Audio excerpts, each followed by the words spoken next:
الحمد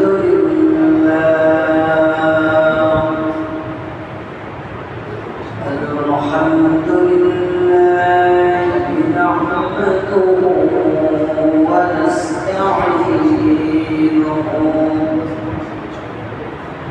ونستغفره ونعوذ بالله من شرور أنفسنا ومن سيئات أعمالنا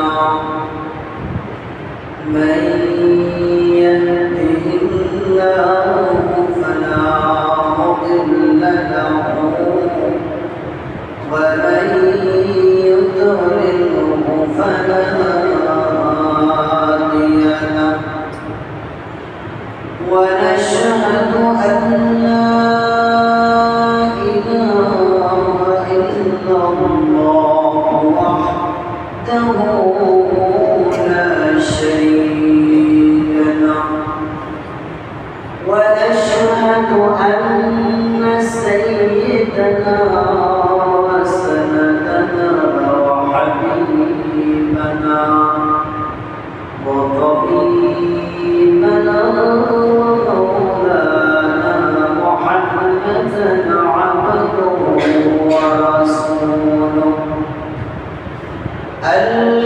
الذي أرسله بالحق بشيرا ونذيرا وداعيا إلى الله بإذنه وسراجا منيرا أما بعد فأعوذ بالله من الشيطان الرجيم بسم الله الرحمن الرحيم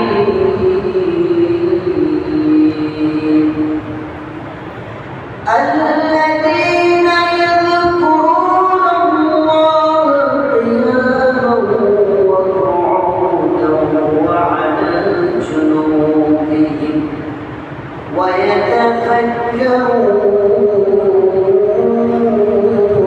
في خلق السماوات والأرض إن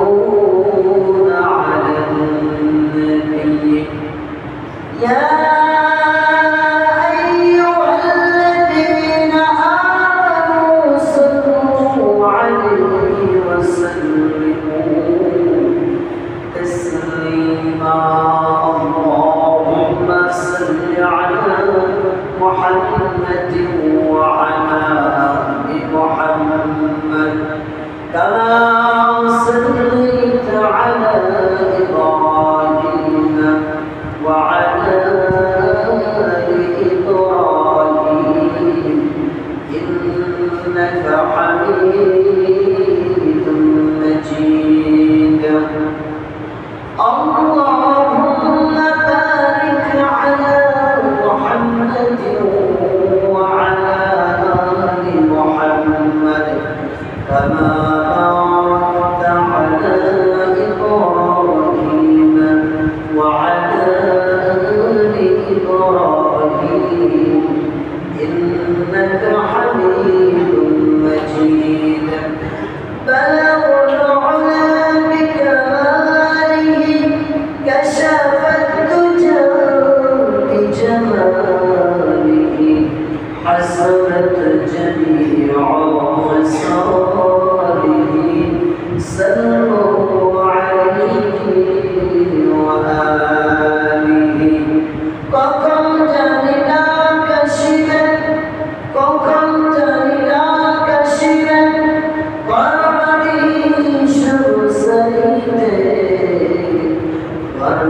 হিসাব সেরে নিয়ে কবর দেশে চলিতে বেলা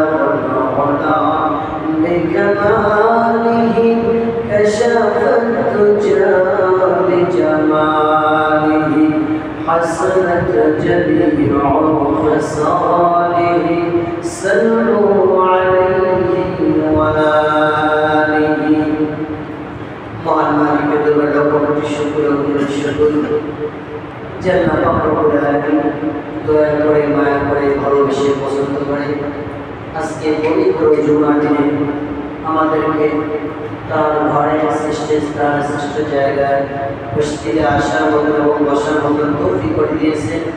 এই জন্য সেই মালিকের দরবারে দিক থেকে শুকরিয়া আদায় করে আলহামদুলিল্লাহ আরেকবার শুকরিয়া আদায় করি যে আল্লাহ রব্বুল আলামিন আমাদেরকে সুস্থ রেখেছেন। কত মানুষ অসুস্থ অবস্থায় হাসপাতালের বিছানায় শায়িত আছে, কত মানুষ অসুস্থ অবস্থায় কাটাইতেছে। আল্লাহ রব্বুল আলামিন আমাদেরকে অনুগ্রহ করে সুস্থ রেখেছেন। এই জন্য আমরা আরেকবার শুকরিয়া আদায় করি আলহামদুলিল্লাহ। সব কিছুর মালিক আসলে আল্লাহ রব্বুল আলামিন। সুস্থতার মালিক কে? সবাই বলেন সুস্থতার মালিক কে? আল্লাহ।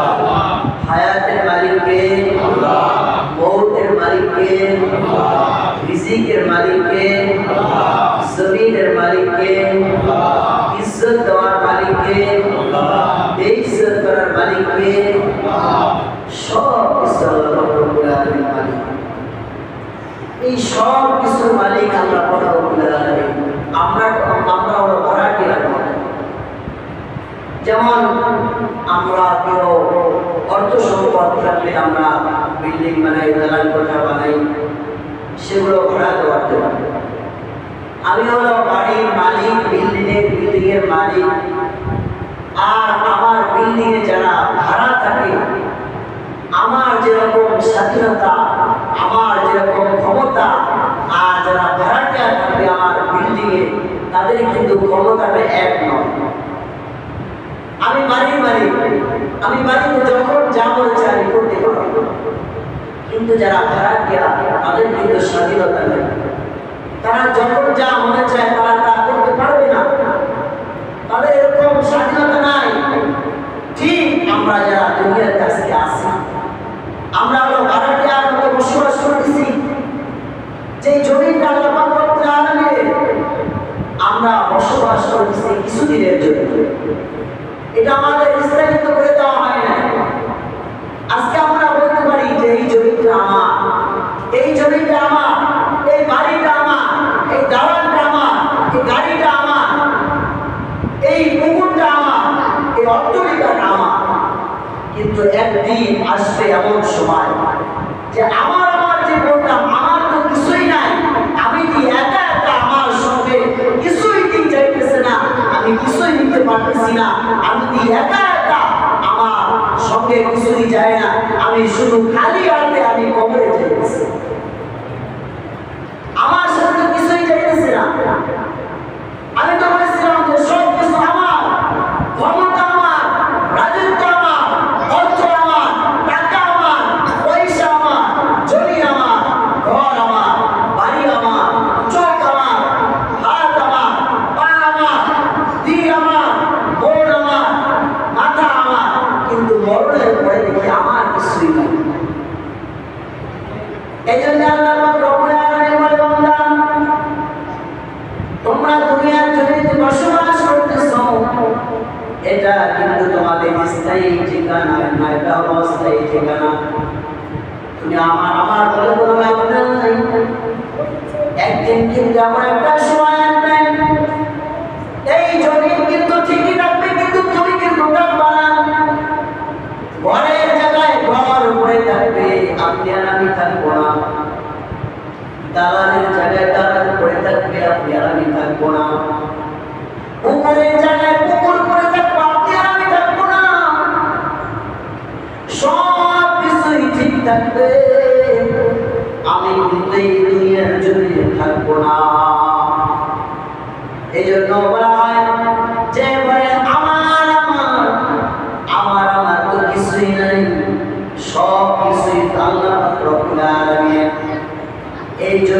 মালিক আল্লাহ পাক রব্বুল আলামিন পৃথিবীর জন্য যা কিছু সৃষ্টি করেছেন সব কিছু আল্লাহ পাক রব্বুল আলামিনের ক্ষমতায়, আমাদের ক্ষমতায় কিছুই নাই, সব কিছুই আল্লাহ পাক রব্বুল আলামিন সৃষ্টি করেন। এইজন্য আল্লাহ পাক রব্বুল আলামিন বলে, বান্দা তুমি আমি বলো না, আমার বলো না, তুমি আমি যে আল্লাহ পাক রব্বুল আলামিন সৃষ্টি করলাম, এই সৃষ্টি নিয়ে তুমি ভাবো যে আমি আল্লাহ পাক রব্বুল আলামিন এই পৃথিবীটাকে কত সুন্দর করে সাজাইলাম, এই জমিনটাকে আমি কত সুন্দর করে সাজাইলাম, এই দুনিয়াটা আমি কত সুন্দর করে সাজাইলাম। তুমি এই সৃষ্টি নিয়ে ভাবো, তুমি সৃষ্টি কৌশল নিয়ে ভাবো, কিন্তু তুমি আমার বলো না, আমি বলো না। এই পৃথিবীটা আমি আল্লাহ পাক রব্বুল আলামিন তোমাদের জন্য বসবাসের উপযোগী বানাইছি। এই জমিনটা কিন্তু তোমাদের একদিন বসবাসের উপযোগী ছিল না। এই জমিনটা কিন্তু পানির উপরে ছিল, পানির উপরে এই জমিনটা হেলতো অতুল তোমার ছাড়া করতো। আল্লাহ পাক রব্বুল আলামিন এই জমিনটা আমাদের জন্য বসবাসের উপযোগী বানাইয়া দিলেন। আজকে আমরা যে জমির উপরে নাফরমানি করি, আল্লাহ পাক রব্বুল আলামিনের অকৃতজ্ঞ হই, গুনাহ করি, অপরাধ করি, আল্লাহ পাক রব্বুল আলামিনের শুকরগুজার বান্দা হই না। কত অন্যায় করতেছি, কত জুলুম করতেছি, কত অপরাধ করতেছি জমির উপরে। জমির আল্লাহ পাক রব্বুল আলামিনকে দিতে বলে আমি জমির উপরে দাঁড়ায় কত অপরাধ করে, কত অন্যায় করে, কত জুলুম করে, কত অত্যাচার করে, কত নামাজ কাজা করে, কত নামাজ আদায় করে না, কত আপনার হুকুম নাফরমানি করে, আপনার কত হুকুম ছেড়ে দেয়। আপনি আমাকে শুধু একটু অনুমতি দেন, কারণ যেভাবে আমি মাটির নিচে লুকিয়ে ফেলেছিলাম, আমি মাটি গ্রাস করে ফেলেছিলাম, আপনি আমাকে একটু অনুমতি দেন, এই নাফরমানকে আমি জমিনের নিচে গ্রাস করে ফেলি, আমি জমিনের নিচে ঢুকায় ফেলি। আল্লাহ পাক রব্বুল আলামিন বলে, বান্দা জমিনের আমার প্রত্যেকটি সময়, প্রত্যেকটি মুহূর্তে আমার কাছে অনুমতি চাই, তার অনুমতি দিই না। আমি দেই না এই কারণে তুমি বান্দাকে আমি অনেক মহব্বত করে বানিয়েছি, তোমাকে আমি ভালোবেসে সৃষ্টি করেছি, আমার মায়া হয়, আমার দয়া হয়। এই জন্য নূহ আলাইহিস সালাম যখন এত দীর্ঘ সময় দাওয়াত দেওয়ার পরে, যখন খুব কম সংখ্যক মানুষ ইসলাম ধর্মের মধ্যে আসলো, আমরা সকলেই জানি যে নূহ আলাইহিস সালাম তখন অনেক কষ্টে বুক করা ব্যথা নিয়ে তার যে জাতি ছিল তাদের বিরুদ্ধে আল্লাহ পাক রব্বুল আলামিনের কাছে অভিযোগ করেছিল যে আল্লাহ আপনি জাতিকে ধ্বংস করে দেন, শেষ করে দেন। যখন নবীদের দোয়া কবুল, যখন এরকম দোয়া করলেন, আল্লাহ পাক রব্বুল আলামিন দোয়া কবুল করে নিলেন। কিন্তু যখন আল্লাহ পাক রব্বুল আলামিন প্রাণ দিলেন, মানুষগুলো যখন এরকম মারা যাইতেছে, আল্লাহ পাক রব্বুল আলামিন কিন্তু কষ্ট লাগতেছে। নূহ আলাইহিস সালামকে ডাক দিয়ে বলে, তোমার কথা মানে নাই, তুমি দাওয়াত দিয়েছো, দাওয়াত মানে নাই, তুমি তাদের মধ্যে অভিযোগ করলাম, অভিযোগ করলে তুমি, কিন্তু আমি যে মানুষগুলো বানাইছি, আমি বান্দাগুলো বানাইছি, আমি যখন তাদেরকে শেষ করে দিয়েছিলাম, ধ্বংস করে দিয়েছিলাম, তাদের যে চিৎকার, তাদের যে কষ্ট, আমার কিন্তু অনেক কষ্ট লেগেছিল, আমার অনেক মায়া লেগেছিল যে মানুষগুলোকে, বান্দাগুলোকে আমি কিভাবে শেষ করে দিয়েছি। আল্লাহ পাক রব্বুল আলামিন এত দয়ালু, এত মায়ালু, এই মায়ার কারণে, এই দয়ার কারণে আজকে কাফেরদের আল্লাহ পাক রব্বুল আলামিন রিজিক দেন, বেদিনকে আল্লাহ পাক রব্বুল আলামিন রিজিক দেন, নাফরমানকে রিজিক দেন, বেনামাজিকে রিজিক দেন, আল্লাহ পাক রব্বুল আলামিন সবাইকে রিজিক দেন। কারণ আল্লাহ পাক রব্বুল আলামিন দয়ালু, আল্লাহ পাক রব্বুল আলামিন মায়ালু, আল্লাহ পাক রব্বুল আলামিন না রাজ্জাক, আল্লাহ পাক রব্বুল আলামিন নাম রহমান, আল্লাহ পাক রব্বুল আলামিন নাম রহিম। এই দয়ার কারণে আল্লাহ পাক রব্বুল আলামিন আমাদের সকলকে রিজিক দেন, কারো রিজিক বন্ধ করেন না। আল্লাহ পাক রব্বুল আলামিন আমাদেরকে ভালোবাসে, এই জমিনটা আমাদেরকে বিছানা বানিয়ে দিয়েছে, আল্লাহ পাক রব্বুল আলামিন কোরআনে বলতে পারেন আলাম নাজআলিল আরদা মিহাদান। আল্লাহ পাক রব্বুল আলামিন বলেন ও পৃথিবীর মানুষ, এই পৃথিবী তোমাদের জন্য আমি বিছানা বানায়া দেই নাই। আল্লাহ পাক রব্বুল আলামিন প্রশ্ন করেন এই জমিনটা তোমাদের জন্য বসবাসের উপযোগী বানায়া দেই নাই? এই পৃথিবীর জমিনটা তোমাদের জন্য বিছানা বানায়া দেই নাই?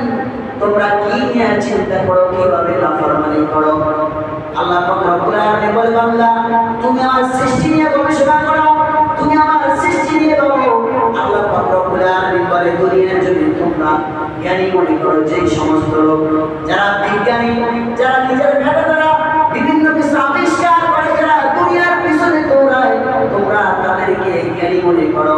আর আমি আল্লাহ পাক রব্বুল আলামিন তাদেরকে জ্ঞানী মনে করি। কাকে জ্ঞানী মনে করি? আল্লাহ পাক রব্বুল আলামিন পবিত্র কালামুল মাজিদে বলেন আল্লাযীনা ইয়াযকুরুনাল্লাহা কিয়ামান ওয়া qu'udan ওয়া 'আলা জুনুবিহিম ওয়া ইয়াতাফাক্কারুনা ফী খালকিস সামাওয়াতি ওয়াল আরদ। আল্লাহ পাক রব্বুল আলামিন বলেন আমি পবিত্রকারী বাবা ওই সমস্ত লোকদেরকে যারা সর্বসময় দাঁড়ায়া দাঁড়ায়া বসে বসে রাতে শুয়া শুয়া যখনই সময় পায় আমার নামের জিকির করে, আমার নামের তাসবিহ করে, এবং পৃথিবী এবং আমি আল্লাহ পাক রব্বুল আলামিন যা কিছু সৃষ্টি করেছি, যা কিছু বানাইছি, এই সৃষ্টি নিয়ে যে বান্দাগুলো গবেষণা করে তারাই হলো আমার কাছে প্রকৃত জ্ঞানী। আল্লাহ পাক রব্বুল আলামিন তাদেরকে প্রকৃত জ্ঞানী বলেন যারা সর্বসময় আল্লাহ পাক রব্বুল আলামিনের তাসবিহ করে, আল্লাহ পাক রব্বুল আলামিনের জিকির করে, আল্লাহ পাক রব্বুল আলামিনের সৃষ্টি নিয়ে ভাবে, আল্লাহ পাক রব্বুল আলামিনের গুনাহি করে, আল্লাহ পাক রব্বুল আলামিনের হুকুম মানে, আল্লাহ পাক রব্বুল আলামিন তাদেরকে প্রকৃত জ্ঞানী বলেন। যারা দুনিয়ার জন্য বুদ্ধিজীবী তাদেরকে আল্লাহ পাক রব্বুল আলামিন প্রকৃত জ্ঞানী বলেন না। আমাদের কাছে প্রকৃত জ্ঞানী হতে পারে যারা দুনিয়া নিয়ে গবেষণা করে, যারা দুনিয়া নিয়ে ভাবে, কিন্তু আল্লাহ পাক রব্বুল আলামিনের কাছে প্রকৃত জ্ঞানী তারা নয় যারা সর্বক্ষণ আল্লাহ পাক রব্বুল আলামিনের জিকির করে, আল্লাহ পাক রব্বুল আলামিনের তাসবিহ করে, এবং আল্লাহ পাক রব্বুল আলামিনের যত সৃষ্টি আছে সেই সৃষ্টি নিয়ে গবেষণা করে, তারাই হলো আল্লাহ পাক রব্বুল আলামিনের কাছে প্রকৃত জ্ঞানী। আল্লাহ পাক রব্বুল আলামিন বলেন আলাম নাজআলিল আরদা মিহাদান। এই জমিনটা কি তোমাদের জন্য বসবাসের উপযোগী করে দেই নাই? এই জমিনটা কি তোমাদের জন্য বিছানা বানায়া দেই নাই? কারণ এই জমিনটা পানির উপরে ছিল, এই জমিনটা কিন্তু এত দ্রুত নড়াচড়া করতো। আমরা যখন দেখি যে সমুদ্রের মধ্যে যখন একটা নৌকা চলাচল করে, একটা লঞ্চ চলাচল করে, একটা স্টিমার চলাচল করে, যখন ঢেউ হয়, নদীর মাঝখানে ঢেউ হয়, এই ঢেউর কারণে কিন্তু নৌকাগুলো নাড়াচাড়া করতে থাকে, স্টিমারগুলো নাড়াচাড়া করতে থাকে। ঠিক তো এই জমিন কিন্তু পানির উপরে বসবাস, পানির উপরে ছিল এই জমিন। এই জমিনটা কিন্তু এক সময় কিন্তু আল্লাহ পাক রব্বুল আলামিন এই জমিনটা নড়াচড়া বিরানোর জন্য, আমাদের জন্য এই জমিনটা বসবাসের উপযোগী করার জন্য, আল্লাহ পাক রব্বুল আলামিন আমাদের বসবাসের উপযোগী করার জন্য, আল্লাহ পাক রব্বুল আলামিন আমাদের জন্য এই জমিনটা যেন শান্তিপূর্ণভাবে আমরা বসবাস করতে পারি। এই জন্য আল্লাহ পাক রব্বুল আলামিন বলেন ওয়াল জিবালা আওতাদা। তোমরা যে পাহাড় সমূহ দেখতেছো, পাহাড় উঁচু উঁচু পাহাড়, উঁচু উঁচু পর্বত, আমরা দেখি না যে চট্টগ্রাম বা বিভিন্ন অঞ্চলে উঁচু উঁচু অনেক উঁচু উঁচু পাহাড় পর্বত, আমরা এগুলো দেখি তাকায় তাকায়, কিন্তু ভাবি না যে পাহাড় যে এত বড় বড় উঁচু উঁচু পাহাড়, এই পাহাড় আল্লাহ পাক রব্বুল আলামিন কিসের জন্য বানাইলেন, কিসের জন্য তৈরি করলেন? আমরা আল্লাহ পাক রব্বুল আলামিনের সৃষ্টি নিয়ে ভাবি না। আমার আল্লাহ পাক রব্বুল আলামিনের সৃষ্টি নিয়ে ভাবলে ঈমান বৃদ্ধি হয়, ঈমান বাড়ে, কিন্তু আমরা সেদিকে নাই। আমরা শুধু কোথায় গুনাহ আছে, কোথায় বিপদ আছে, কোথায় মিথ্যা আছে, কোথায় অপরাধ আছে, সেগুলো নিয়ে আমরা ব্যস্ত, সৃষ্টি নিয়ে ভাবি না। আল্লাহ পাক রব্বুল আলামিন বলেন ওয়াল জিবালা আওতাদা। তোমরা যে পাহাড়গুলো দেখতেছো, এই পর্বতগুলো দেখতেছো, যে উঁচু উঁচু পাহাড়গুলো, এই পাহাড় কিন্তু আমি এমনিতেই বানাই নাই। এই জমিন যখন নড়াচড়া করতো এত দ্রুত এই পাহাড়কে, এই পর্বতগুলোকে আমি বানিয়ে দিয়েছি প্যারে হিসেবে। প্যারে কি বানিয়ে দিয়েছেন? প্যারে, প্যারে যেটাকে বলা হয় প্যারা, এই প্যারাক বানিয়ে দিয়েছেন। কারণ আমরা সাধারণত যখন দুইটা কাঠ আলাদা আলাদা থাকে, এই দুইটা কাঠকে একত্র করার জন্য তার কাটা মারতে হয়। যখন তার কাটা মারা হয় বা প্যারাক মারা হয়, তখন কিন্তু দুইটা কাঠ একত্র হয়ে যায়। আল্লাহ পাক রব্বুল আলামিন ঠিক এই জমিনকে নড়াচড়া বন্ধ করার জন্য এই পাহাড়কে বানিয়েছে, পর্বতকে বানিয়েছে। এই পাহাড়গুলো যে দেখতেছি, এই পর্বতগুলো যে দেখতেছি, এগুলো জমিনকে নড়াচড়া বন্ধ করেছে। এই পাহাড় পর্বতের জন্য জমিনগুলো নড়াচড়া করে না। আল্লাহ পাক রব্বুল আলামিন আরো বলেন, ওয়া খালাকনাকুম আজওয়াজা, আমি এই তোমাদেরকে আমি জোড়ায় জোড়ায় সৃষ্টি করেছি। তোমরা তোমাদেরকে আমি আল্লাহ পাক রব্বুল আলামিন জোড়ায় জোড়ায় সৃষ্টি করেছি। একজন পুরুষ আর একজন নারী। আমরা সকলে হযরত আদম আলাইহিস সালামের বর্ণনা জানি যে আল্লাহ পাক রব্বুল আলামিন যখন আদম আলাইহিস সালামকে সৃষ্টি করলেন, সৃষ্টি করার পরে আদম আলাইহিস সালামের একা একা ভালো লাগে না, অস্থিরতা মনে হয়, অস্থির পাপ মনে হয়। আল্লাহ পাক রব্বুল আলামিন সকলের মনের খবর জানেন। তখন আদম আলাইহিস সালাম যখন ঘুমিয়ে গেলেন, তখন তার বাম বাজুর হাত দ্বারা হাওয়া আলাইহিস সালামকে বানাইলেন। এজন্য আল্লাহ পাক রব্বুল আলামিন বলেন, আমি তোমাদেরকে আমি জোড়ায় জোড়ায় সৃষ্টি করেছি। আল্লাহ পাক রব্বুল আলামিন আরো বলেন, ওয়াজআলনা নাওমাকুম সুবাতা, তোমরা যে রাতে ঘুমাও এই ঘুমটাকে আমি তোমাদের জন্য আরামের উপকরণ বানিয়েছি, আরামের উপকরণ। কারণ সারাদিন ক্লান্ত করে, সারাদিন কাজ করে, সারাদিন পরিশ্রম করে, সারাদিন হাড় ভাঙা পরিশ্রম করে রাতে যখন আমরা ঘুমাই, ঘুমানোর কারণে আমাদের শরীরে কোনো ক্লান্ত থাকে না, কোনো শ্রান্তি থাকে না, কোনো ক্লান্তি থাকে না। ঘুমানোর কারণে ক্লান্তিটা দূর হয়ে যায়। আল্লাহ পাক রব্বুল আলামিন বলেন, আমি এই রাতকে সৃষ্টি করলাম, তোমাদের এই নিদ্রাকে ঘুম দিলাম তোমাদের আরামের জন্য। আল্লাহ পাক রব্বুল আলামিন কেমন সৃষ্টিকারী, আমরা তো এগুলো নিয়ে চিন্তা করি না, এগুলো নিয়ে ভাবি না। আল্লাহ পাক রব্বুল আলামিন আরো বলেন, ওয়াজআলনা আন-নাহারা মা'আশা, যে তোমরা যে দিন দেখতেছো, এই দিনকে বানিয়েছি আমি তোমাদের জন্য বড় বড় রিজিক উপার্জন করার জন্য, যে তোমরা রাতভর ঘুমাবা, রাতভর তোমরা ঘুমাবা, তোমাদের দুর্বলতা কাটবে।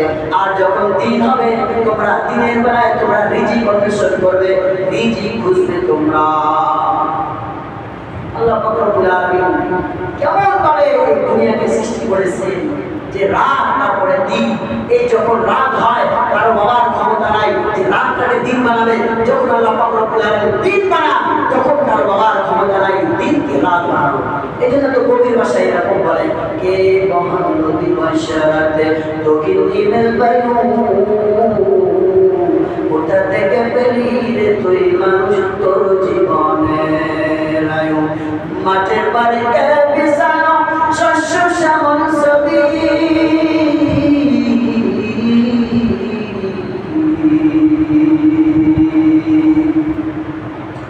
এরকম সুন্দর সুন্দর ভাবে কবি সাজিয়ে বলে, সকাল বেলায় কে উঠাই রে আবিরা রবি।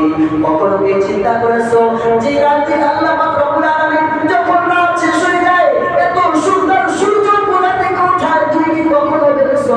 না না, ভেবে দেখো না। কে উঠাই রে সকাল বেলা আবিরা রবি, মাঠ বড় হইকে দিল শস্য পুরা। চিন্তা করে দেখো রে মানুষ, সবই হলো আল্লাহ পাকের কাজ।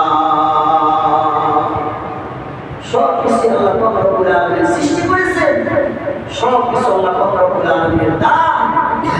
আকাশ থেকে আল্লাহ পাক রব্বুল আলামিন পানি বর্ষণ করে, এই পানি দ্বারা আমাদের ফসলগুলো সুন্দর হয়, ফসল উৎপাদন হয়। আল্লাহ পাক রব্বুল আলামিন আকাশে কি সুন্দর একটা প্রদীপ সৃষ্টি করেছেন, উজ্জ্বল নক্ষত্র, যে রাতের বেলা কত সুন্দর এই নক্ষত্র আলো দেয়, তারকাগুলো সুন্দর নিবিড় জলে কত সুন্দর দেখা যায়। আবার দিন ধরে সূর্য ওঠে, এগুলো সব আল্লাহ পাক রব্বুল আলামিনের সৃষ্টি।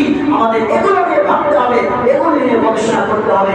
যদি এগুলো নিয়ে চিন্তা করতে পারি, তাহলে আমাদের ইমান করতে হবে। আল্লাহ পাক রব্বুল আলামিনের হুকুম মানতে মনে চাইবে, আল্লাহ পাক রব্বুল আলামিনের গোলামি করতে মনে চাইবে। এজন্য আল্লাহ পাক রব্বুল আলামিন আমাদের সকলকে আল্লাহ পাক রব্বুল আলামিনের যত সৃষ্টি আছে, সেই সৃষ্টি নিয়ে বেশি বেশি চিন্তা ভাবনা করার